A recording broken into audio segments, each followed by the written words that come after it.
Hi, everyone. I'm Lindsay Reiser in for Vladimir Duthier. The political news over the weekend has upended the race for the White House, and it has the country and the world talking. We're watching that and our other top stories coming into the CBS News Broadcast Center. This is CBS News 24/7.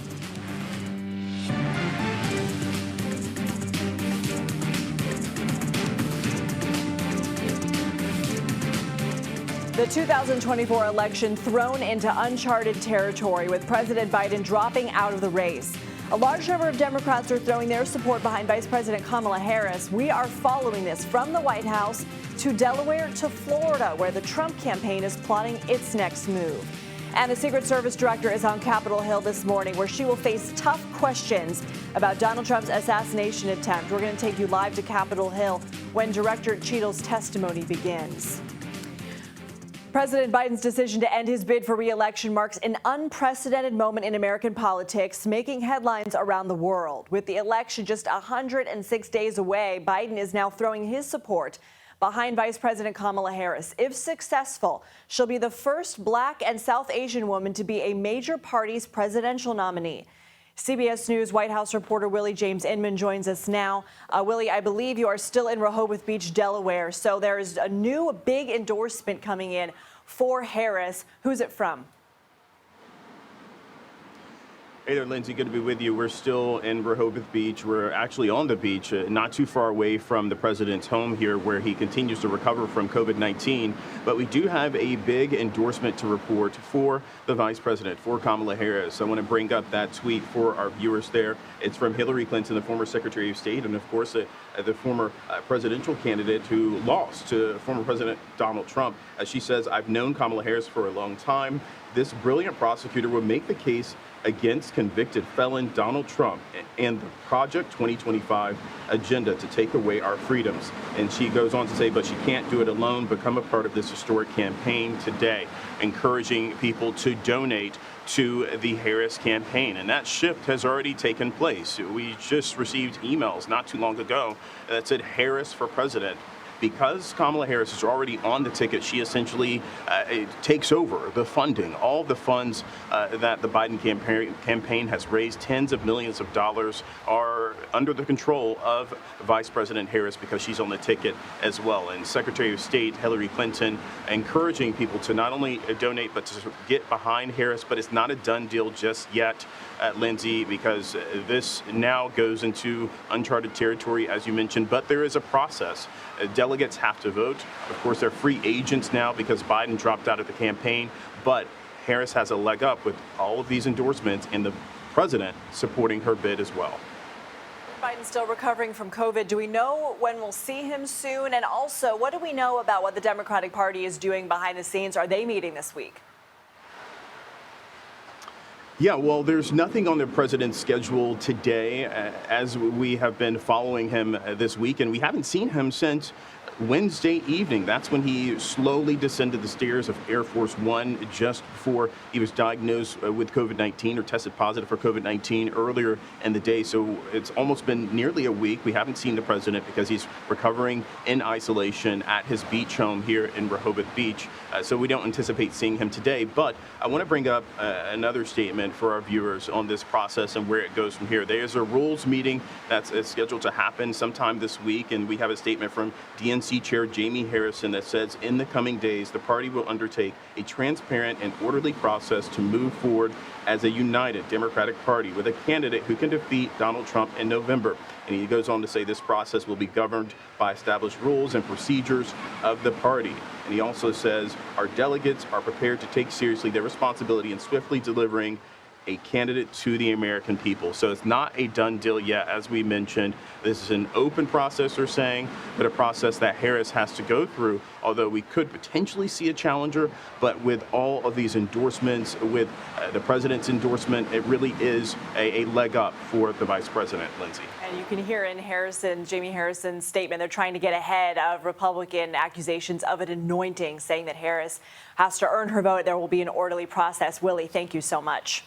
I want to bring in now CBS News Chief White House correspondent Nancy Cordes following the latest for us. So, Nancy, what do we know about the hours, what's happened behind the scenes in the hours since Biden stepped down, and how Harris's team is preparing? Well, we know first and foremost that Harris spent more than 10 hours, according to her campaign, on the phone yesterday, reaching out to more than 100 Democratic politicians, stakeholders, donors, activists, as she works to solidify support within the party. Among the politicians we spoke to are many of the bold-faced names that we've all been discussing as potential VP picks, but it really goes beyond that to members of the House and Senate as she looks to make the case that she is interested in earning their support and not interested in some kind of coronation. And so that took place yesterday. Today, she's going to be headlining an event here at the White House in about an hour with NCAA men's and women's teams that won their championships over the past year. I don't know that she's going to lean into her new status as the presumptive nominee, though I wouldn't be surprised if she makes an offhand comment about it. It is obviously the elephant in the room, but I think that there is a desire for President Biden himself to be able to speak to the American people before she goes out and really begins campaigning in earnest in public as the presumptive nominee. Nancy Cordes at the White House, thank you so much. You're welcome. Well, the Trump campaign is preparing to take on Harris as the Democratic nominee after President Biden dropped out of the race yesterday. Trump told CBS News, quote, "I think she is no better than him." I want to bring in CBS News campaign reporter and attorney Katrina Kaufman for more. So, Katrina, how is the campaign shifting their focus to Harris? Hi, Lindsay. So they are beginning to shift their attacks to Harris. They're saying, for one, that they think she was complicit in covering up what they say is a mental condition that Biden has. They're also focusing on immigration policy and economic policy, which they take fault with, and they say that she has been an integral part of. And Trump himself has been posting on Truth Social quite a bit since this news broke. He said that he thought by this morning Biden would have forgotten that he even dropped out of this race.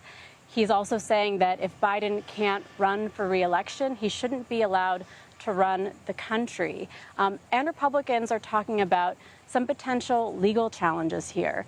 They're saying that states shouldn't be allowed to change who is at the top of the ticket on the ballot, and that the funds that were raised for Biden shouldn't be able to be transferred to Kamala Harris. However, I think from a legal standpoint, it's very unlikely that these will be successful. The Democratic Party hasn't even chosen their official nominee yet. We haven't had the convention, and those funds were gotten for both the Harris and Biden tickets, so she was still a part of that.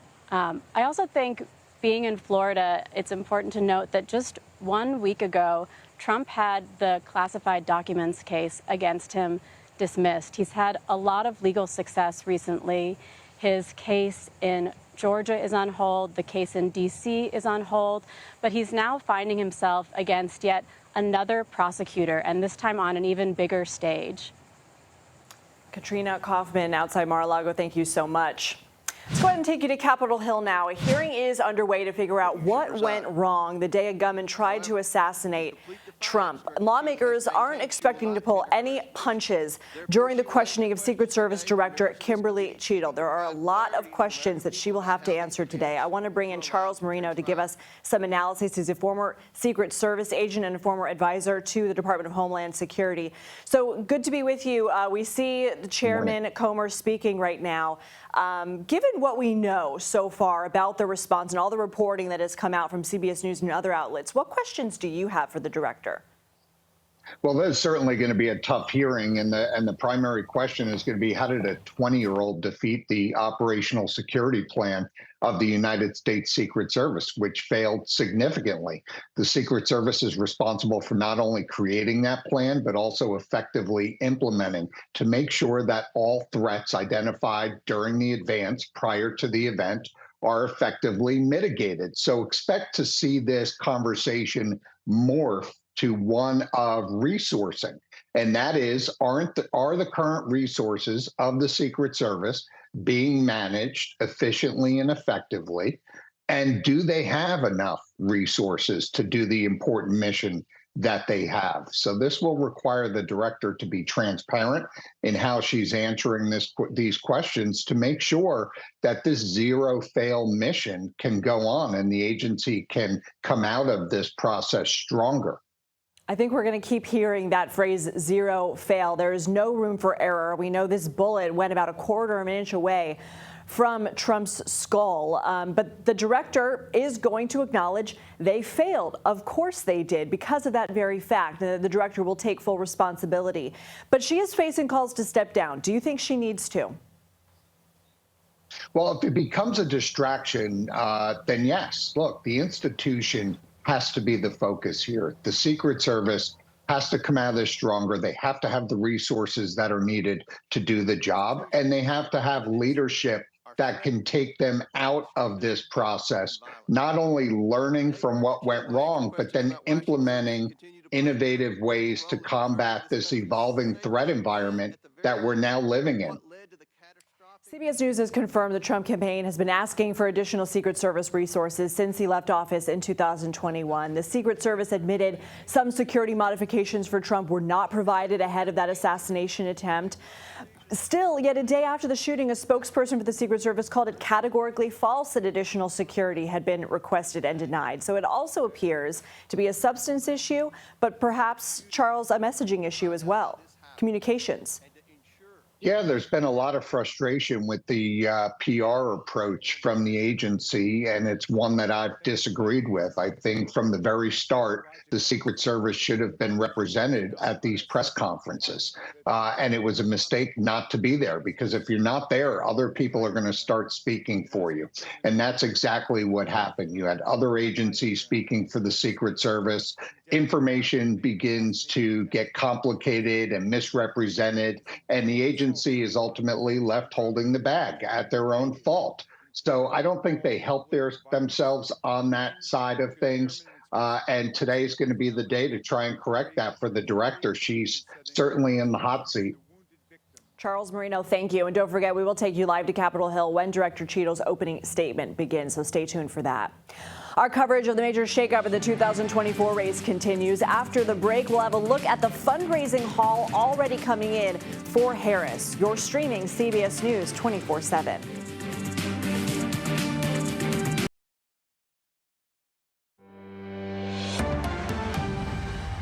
Well, reaction to President Joe Biden's historic decision to drop out of the race has been pouring in. We are also monitoring Capitol Hill because currently the Secret Service Director, Kimberly Cheadle, is about to give her opening remarks. Right now, we are hearing from Representative Jamie Raskin of the Oversight Committee. Of course, a lot of questions to be answered about what happened last Saturday in the attempted assassination of Donald Trump. Nicole Killian joins us now from Capitol Hill to talk about all of this. So, Nicole, let's go ahead and touch on the big election news, and then we can go ahead and shift to the Secret Service news.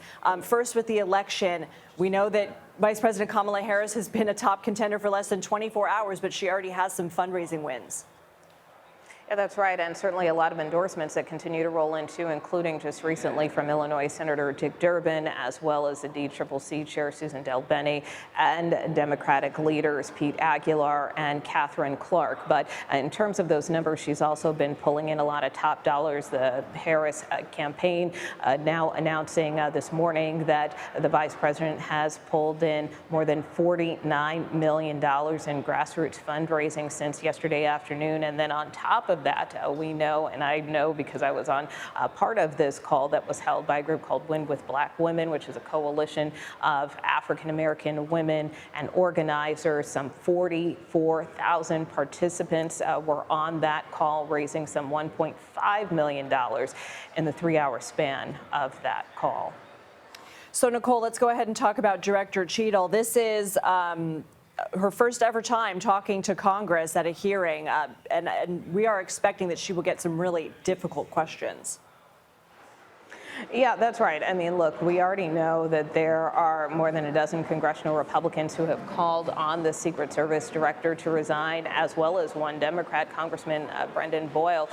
But in addition to that, I mean, I think in terms of the Secret Service director's testimony, we certainly expect her to take responsibility what happened during that assassination attempt of former President Trump back on July 13th in Butler, Pennsylvania.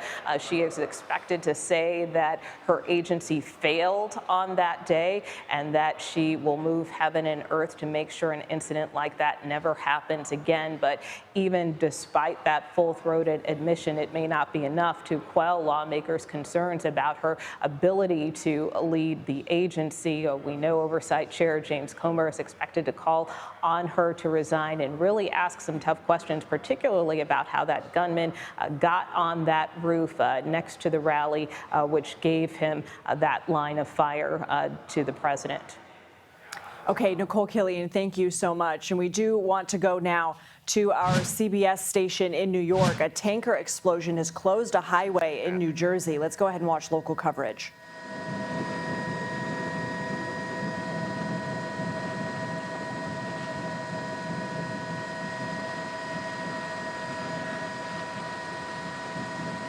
Yes, this is Normandy Road. That is correct. This is Normandy Road.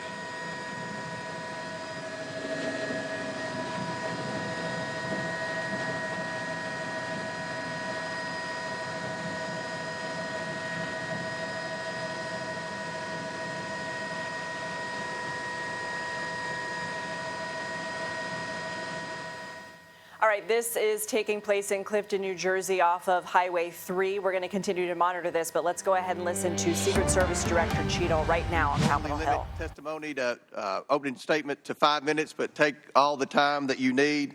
Obviously, the rules that we will abide by. When you're finished with your statement, we will then turn to questions. Each member will have 5 minutes.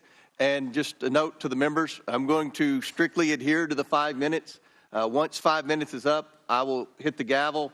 If the director is in the process of answering a question, we'll certainly let her finish her answers, and then we will move on. We're going to have about 100% attendance here today, plus a few additional add-ons. So this will be a very lengthy hearing, and we want to make sure every member gets their 5 minutes uninterrupted to be able to ask these important questions in this very bipartisan hearing today. I now recognize Director Cheadle for your opening statement. Thank you. Good morning, Chairman Comer, Ranking Member Raskin, and distinguished members of the committee. My name is Kimberly Cheadle, and I am the Director of the United States Secret Service. I appreciate the opportunity to appear before you today. The assassination attempt of former President Donald Trump on July 13th is the most significant operational failure of the Secret Service in decades, and I am keeping him and his family in my thoughts. I would like to offer my sincerest condolences to the family of Corey Comparator, a former fire chief and a hero who was killed in this senseless shooting. I would also like to acknowledge those who were injured in Butler, David Dutch and James Copenhagen, and I wish them a speedy recovery. I would be remiss if I did not also extend my condolences on the passing of your colleague, Congresswoman Sheila Jackson Lee. Ms. Jackson Lee was always engaged in the oversight of the Secret Service, and her passing is a great loss to this body. The Secret Service's solemn mission is to protect our nation's leaders. On July 13th, we failed. As a director of the United States Secret Service, I take full responsibility for any security lapse of our agency. We are fully cooperating with ongoing investigations. We must learn what happened, and I will move heaven and earth to ensure that an incident like July 13th does not happen again.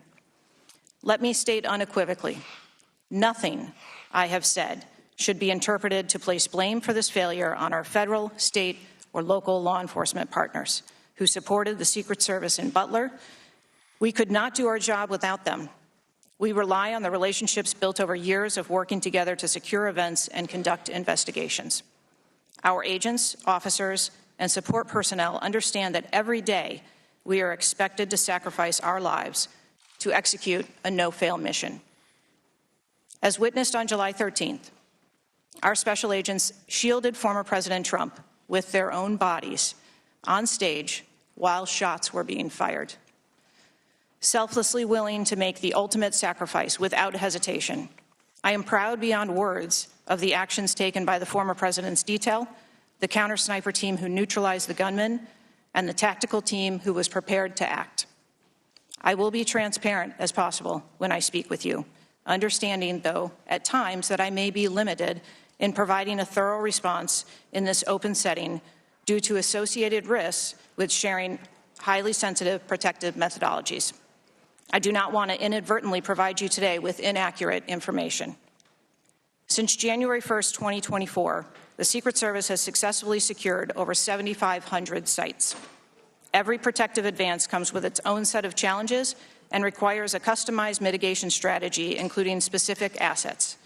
Security plans are multi-layered, providing 360 degrees of protection. These layers include personnel, technical, and tactical assets, which are a force multiplier for our protective posture. During every advance, we attempt to strike a balance between enabling the protectee to be visible and our protective requirements to be secure. I know this because I have spent 29 years in this agency. I came up through the ranks. I've secured events for every president since President Clinton, supervised on Vice President Cheney's detail, led our training center, oversaw all of the investigations and protective visits in the state of Georgia, supervised on Vice President Biden's detail, and the agency's entire protective mission during the Trump administration. The comprehensive advance process involves collaborative planning between our Secret Service, the protectee's staff, local law enforcement partners, and the level of security provided for the former president increased well before the campaign and has been steadily increasing as threats evolve. The security plan included a full assessment of the Butler Farm showgrounds to identify security vulnerabilities and craft a security plan for the protectee, attendees, and the public. Immediately following the assassination attempt, I directed the activation of my crisis center. I assembled my executive team to begin surging more protective resources to the former president and to ensure the wellness of our people post-incident, all while securing an active crime scene. I immediately ordered a reevaluation of the Republican National Convention security plan, and I increased the security posture in the National Capital Region for all permanent protectees and sites. At the same time, I initiated a mission assurance investigation within our agency. I have instructed my team that all necessary resources will be dedicated to investigating these matters. We will not rest until we have explored every option, and we will leave no stone unturned. But I want to be clear, I am not waiting for these investigations to be completed prior to making changes. Over the past 2 weeks, we successfully led the planning and execution of the 75th NATO Summit and the Republican National Convention. Over the next few months, we will implement security plans for the Democratic National Convention, the United Nations General Assembly, and have already begun planning and coordinating the 2025 inauguration.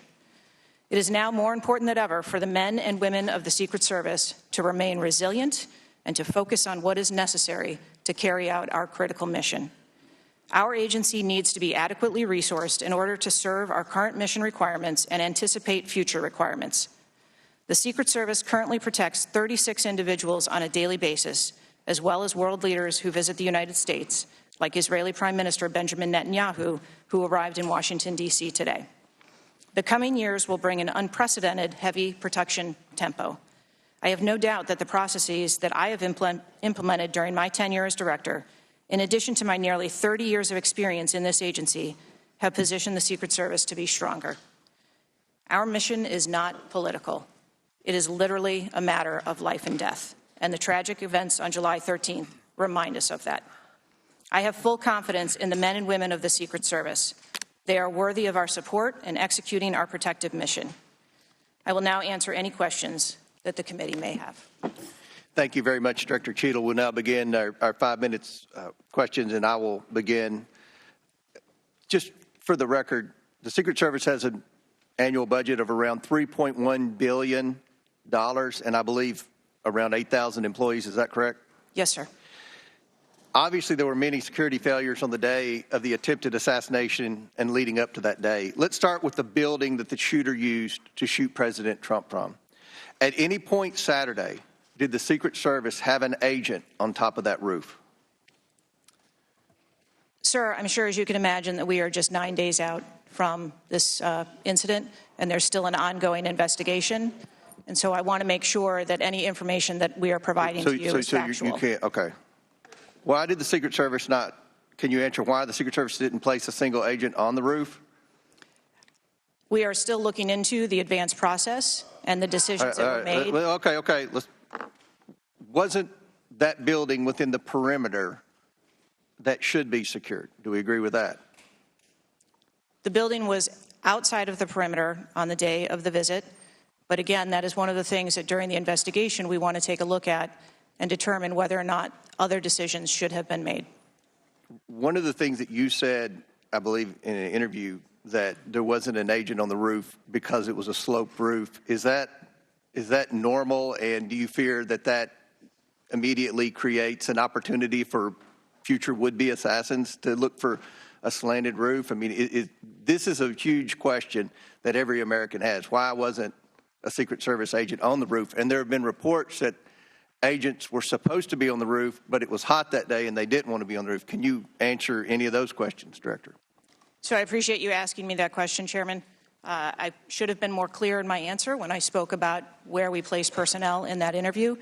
What I can tell you is that there was a plan in place to provide overwatch, and we are still looking into responsibilities and who was going to provide overwatch. But the Secret Service in general, not speaking specifically to this incident, when we are providing overwatch, whether that be through counter snipers or other technology, prefer to have sterile rooftops. Did the Secret Service use any drones for surveillance that day? So again, I'm not going to get into specifics of that day in itself, but there are times during a security plan that the Secret Service does deploy an asset like a drone. There were reports that the shooter used a drone just a few hours before the rally start time. Is that accurate? I have heard those same reports, and again, am waiting for the final report. Do you know, if you can't answer the question, that's your answer. But can you answer this? Do you know, I'm not asking yes or no, but do you know if the shooter used a drone before the shooting? That information has been passed to us from the FBI. How many Secret Service agents were assigned to President Trump on the day of the rally? Again, I'm not going to get into the specifics of the numbers of personnel that we had there, but we feel that there was a sufficient number of agents assigned. There are reports that several agents assigned to the rally on July 13th were temporary agents not normally assigned to President Trump. Is that accurate? What I can tell you is that the agents that were assigned to former President Trump are Secret Service agents that provide close protection to him, and that was what was actual on that day. How many temporary agents were there that day? Quite frequently, sir, during campaign events, the Secret Service utilizes agents from HSI or the Department of Homeland Security. You don't know how many? Supplement you can't answer? our plan. Have the investigators reconstructed the shooter's precise movements over the past days, weeks, and months? So, again, we need to have confidence that if the FBI is leading this investigation, that they're leading a credible investigation, because there's some of us sitting up here today that don't have a lot of confidence in the FBI. So I will repeat the question. Have the investigators reconstructed the shooter's precise moments over the past days, weeks, and months? I understand your question, Chairman, and I share your concerns about wanting to make sure that we have factual information. The FBI is conducting a criminal investigation. The Secret Service is conducting an internal investigation. There are a number of OIG investigations, and there is the external investigation that the President Last question for me. Before July 13th, had the Trump detail requested additional resources? What I can tell you is that for the event on July 13th, the details that were the assets that were requested for that day were given. Okay. My time has expired. Chair now recognizes Ranking Member Raskin for 5 minutes. Thank you, Mr. Chairman. It's been reported that before former President Trump got up on the stage at around 6 p.m. on Saturday, July 13th, that the local police had identified and even photographed.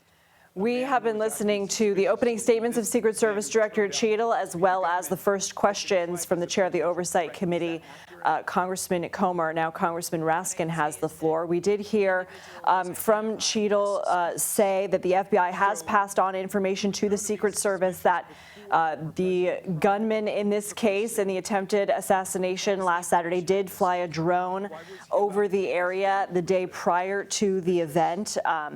Didn't confirm it was the day prior, but she confirmed that the FBI has passed on information about the gunman flying a drone over. And she also said that while they will be looking, of course, at all of their procedures that day, that they believe that they have a sufficient number of agents at the event that day. Let's bring in CBS News national security contributor Samantha Vinograd with us to provide some analysis. She was also the Assistant Secretary for Counterterrorism and Threat Prevention at the Department of Homeland Security during the Biden administration. Sam, we know Cheadle's going to face some tough questions. It sounds like because this is an ongoing investigation, one that the FBI is taking a hold of, I don't know how much information we're going to get out of it. Well, it is unlikely that we're going to get a lot of information today for really two reasons. And I worked very closely with the Secret Service, including on critical protective missions. But in the first instance, a lot of what they do cannot be spoken about in a public setting. That's why typically the Secret Service will request a classified briefing where they can speak about classified information. And why is that? Why can't she answer some of this stuff publicly? They don't want to publicly message what their operational posture looks like, because if they do, that will allow bad actors, whether it be foreign adversaries, criminals, or others, to try to find gaps in the protective posture and to exploit them. And that's why you don't talk about OPSEC or operational security in open settings very frequently. And second, there are conflicting timelines here. The U.S. Secret Service is doing an internal review in addition to the Inspector General of the Department of Homeland Security and an external investigation, an external review that President Biden announced last week. But those internal reviews do take time. So even if Cheadle had the answers, I'm not confident she would talk about them in an open setting. But I'm also not convinced that they have a full picture yet of the perpetrator, his movements, as well as what went wrong from a protective perspective. And as part of the latter part of what you just said, I expect that we will get a lot of questions about that building, which was supposedly in the outer perimeter, that inner perimeter secured by Secret Service. We've been reporting that an outer perimeter was supposed to be in the purview of local law enforcement that Secret Service partnered with. We did already hear a question about that. What questions do you have about that specifically? Well, I think talking about whose purview something was or wasn't is a bit of a red herring, because at the end of the day, by law, it is a U.S. Secret Service and U.S. Secret Service alone that is responsible for the ultimate protection of the protectee, in this case, Mr. Trump. And while local law enforcement is often used as part of the overall U.S. Secret Service protective plan, the real responsibility does lie with the U.S. Secret Service. And while there were various perimeters, while state and local law enforcement was used in various parts of the protective plan, at the end of the day, it was a failure, as Director Cheadle mentioned. It was a failure of the U.S. Secret Service to ensure that all of the right assets were in the right places. So Cheadle says that the Secret Service protects 36 individuals on a daily basis, including other world leaders like Prime Minister Benjamin Netanyahu, who's going to be coming to the U.S. this week. Earlier, we had an expert on to say some of the questions she could face will be resources. Are they being efficiently managed? Do they need more resources? What do you expect her to say about this, and what do you expect are the hard questions that are going to come out of it? I can say this from having worked hand in hand with the U.S. Secret Service. They don't have enough resources. We are in an unprecedented threat environment. We learned last week that there was another Iranian threat against Mr. Trump, and resources were up there. We're in the middle of election season when various threat streams are at an all-time high. And more generally, the State Department just issued a worldwide threat advisory for the entire world. So the level of threat against protectees has never been higher. And threat actors have never been more agile because of social media, as well as encrypted platforms and access to technology and weapons. So the Secret Service desperately needs more resources because of the heightened threat environment and the season that we're in. Sam Vinograd, thank you. And we will continue to monitor this hearing and bring you updates as we get them. Well, it's not just us here in the U.S. talking about President Biden dropping out of the race. We're going to take you to London for a look at how world leaders are responding. That's after the break. You're streaming CBS News 24/7.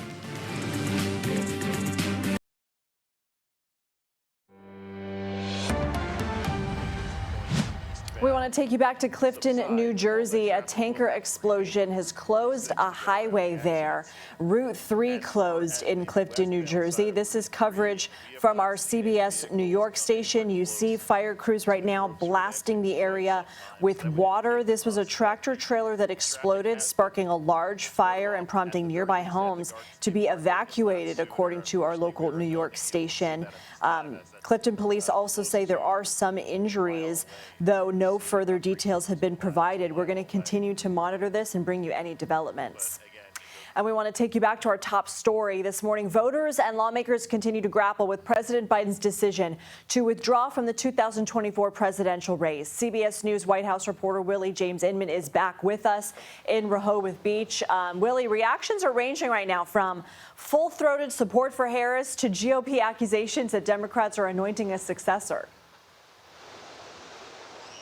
Yeah, that's right, Lindsay. And we're getting that support. It keeps coming in for Vice President Harris as she has essentially taken control of the Biden-Harris campaign. Now it's the Harris campaign for president. And I'll note that Secretary of State, the former Secretary of State, Hillary Clinton, has endorsed Vice President Kamala Harris for president. She sent out a tweet not too long ago essentially saying, "I've known Kamala Harris for a long time.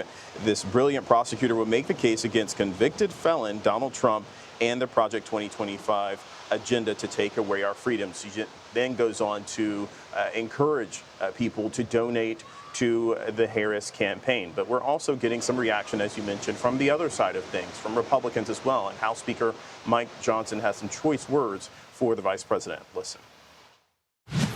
Well, I don't think it changes the dynamics at all. I mean, she is obviously the co-owner of the policies of the Biden administration, and she was the border czar, which is the biggest problem in the country that everybody knows. She's had her hands on a lot of the policy failures that have gotten us in the mess that we're in. So we're excited about November and the Republican Party. We're excited about our ticket, with the Trump-Vance ticket, and we look forward to putting on that case. What specific law are the Democrats breaking? Are you alleging? And I'll also point out that Johnson sent a statement on Sunday calling on President Biden to resign. And so some choice words for both the president and the vice president, as those accusations, as you mentioned, have been coming in, talking about this whole process, anointing a successor. The DNC chairman, Jamie Harrison, says that that is not happening, that they're going to have an open process. They're, in fact, going to have a meeting this week about the rules to try to work some things out. But Kamala Harris isn't the presumptive nominee. President Joe Biden wasn't the nominee either, because that process hasn't happened quite yet. But we'll have to wait and see what plays out. But with those endorsements, including from the president and others, Harris certainly does have a leg up in terms of winning the nomination. Lindsay? Willie, thank you for your reporting. Well, world leaders have been responding to the president's decision to drop out of the race. The election comes at a turbulent time geopolitically, with the wars in Gaza and Ukraine raging on. CBS News' Leah Mishkin is following all of this for us from London. So, Leah, which leaders have we heard from so far? Lindsay, we've heard from a lot of leaders, and many world leaders are taking this opportunity to thank the president and commending him for his decision. Today, the British Prime Minister said it is not an easy decision, but a decision that I know that he will have arrived at, taking into account the best interest of the American people. The German chancellor echoed that President Biden's decision deserves respect. Ukraine's president said his country was grateful to President Biden for his unwavering support. And then in China, a foreign ministry spokesperson said she would not comment on the end of Biden's re-election campaign, calling it an internal affair for the U.S. As for Russia, the Kremlin spokesman said they were not surprised, pointing out the poor state of Russian-American relations and saying Russia remains focused on its military objectives in Ukraine. So, Leah, what does a change in leadership mean for the U.S. relationships with other world leaders, particularly with these conflicts going on? We know that world leaders, they like certainty. That's right. So, let's start with Israel and what's happening in the Middle East. So you have the Israeli prime minister who just spoke today as he was heading to Washington right before that. And he basically said his message to Congress will be that no matter who wins this election, Israel, he said, will remain America's indispensable and strong ally in the Middle East. And then when it comes to the war in Ukraine, you have the Ukrainian president who told the BBC just a couple of days ago that he's willing to work with anyone. And he said if Trump is reelected or elected, he said it'll be hard work, but we are hard workers. Lindsay? Leah, thank you. If Vice President Harris wins the Democratic nomination with President Biden now out of the race, she will have to quickly decide on a running mate. A list of potential VP picks includes Governor Andy Beshear of Kentucky, Governor Roy Cooper of North Carolina, and Pennsylvania Governor Josh Shapiro. For more on Shapiro's name being among the potential VP picks, I want to bring in CBS News Pittsburgh's political editor, John Delano. So, John, what is the reaction there in Pennsylvania? Well, Lindsay, first of all, it's great to be with you. There's no question that there's a lot of excitement over the possibility that Governor Josh Shapiro could be named vice president. There is enthusiasm over Kamala Harris from the elected officials, and certainly that began with Josh Shapiro, who is the second elected official of the potential vice presidents to endorse her early yesterday afternoon. Now, whether or not she gets whether she chooses Josh Shapiro, nobody quite knows, of course, at this point. But the governor is going to be here in Pittsburgh this afternoon. We expect him to address the issue. He may dodge it a little bit. This is a gentleman who's new to the governorship of Pennsylvania because he's only been in office for about 18 months as governor. But he did serve 6 years as Attorney General of Pennsylvania, not unlike Kamala Harris, who was Attorney General of California. And he says he's known her for many years because of their dual roles as attorneys generals of big, large states. For Shapiro, what's interesting about him is that he's never lost an election. He's always won everything he's run for, which would be from a state house, multiple terms in the state house, county commissioner in suburban Philadelphia, a very important part of the state, then attorney general, and of course as governor. He wins as governor. He won, by the way, he won as attorney general of Pennsylvania the same year that Donald Trump carried Pennsylvania. Trump won by 44,000 votes. Governor Shapiro, then Attorney General Shapiro, won his election by over 150,000 votes. Clearly, lots of split tickets in Pennsylvania. So many folks feel that if Vice President Harris picks Governor Shapiro as a running mate, that's maybe not quite a sure thing, but it's certainly a very important measure of how important Pennsylvania is and could well lead to Pennsylvania going Democratic, which in this state, which is a must-win to get to the White House, would be obviously a smart move for the Democrats. We'll see. Lindsay? John Delano in the battleground state of Pennsylvania. Thank you so much. Hope to hear from you again soon. Well, another name being floated for VP Harris's running mate is California Governor Gavin Newsom. We'll check in with our colleagues in Sacramento to talk about his record and the reaction to Harris's move to the top of the ticket. Stay with us. You're streaming CBS News 24/7.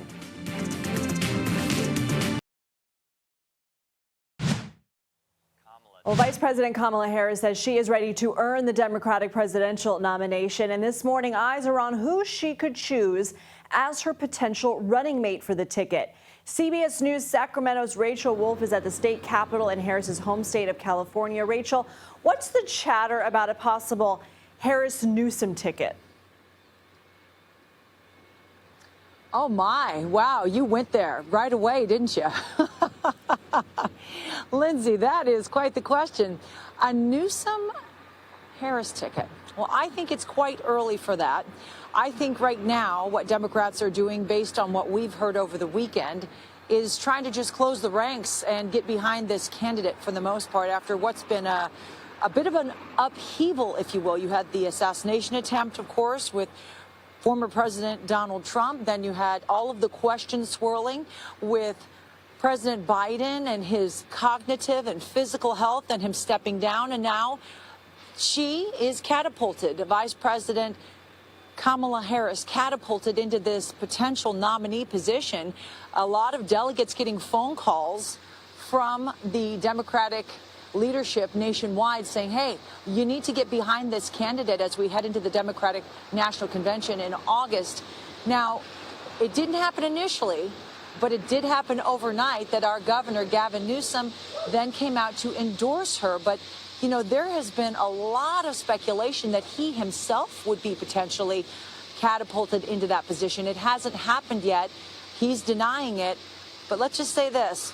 It's going to be a horse race, I think, with several key Democratic candidates. And we may not even know until the convention in August in Chicago. And I know that it is early, but right now, are there any rumblings about a potential challenge given that both would be from the same state? It could be. So there's 496 delegates here in the state of California. That's about 12% of the 4,000 that will be going to Chicago. There are some other front runners in the state. We spoke with a couple of delegates here, Steve Maviglio, Steve Cohn. Cohn says this is a free-for-all at this point in time. I think, you know, given this has happened just in the last 24 to 36 hours, you're going to see potentially in the next couple of days some names be dropped. As to who that will be, people are kind of tight-lipped. Okay, Rachel Wolf from CBS News Sacramento, thank you. Let's go ahead and bring in CBS News Philadelphia meteorologist Grant Gilmore with a look at the national forecast. Hey, Grant. Hey, good morning. Change of pace, right? Let's talk a little weather here as we get into our morning now. Starting off with a little bit of cloud cover across the southeast. In fact, this is all part of a pattern that's going to bring several rounds of rain. You see the cloud cover there on the map, and that's going to be a constant with several rounds of potentially heavy rainfall that may result in some flooding as we head through the majority of the week. Meanwhile, mainly clear conditions across the plains up into the western states where the heat is the big story. That will continue to be a concern, not just for today, but hot conditions remaining in place from the Central Valley of California all the way north up into the Pacific Northwest. In fact, you head into the northern tier states where places like Glacier National Park could see high temperatures approaching 100 degrees today. Excessive heat warnings in effect. This has been the case for most of last week. This continues into this week. Again, a lot of heat across the desert Southwest. Temperatures climbing into the triple digits, if not approaching 115 in some places. Back to you, Lindsay. Ooh, that is hot. Grant Gilmore, thank you so much. And thank you for being with us this hour. One last look at Capitol Hill. Secret Service Director testifying before the House Oversight Committee. We'll have much more on this and other news throughout the day. You're watching CBS News 24/7.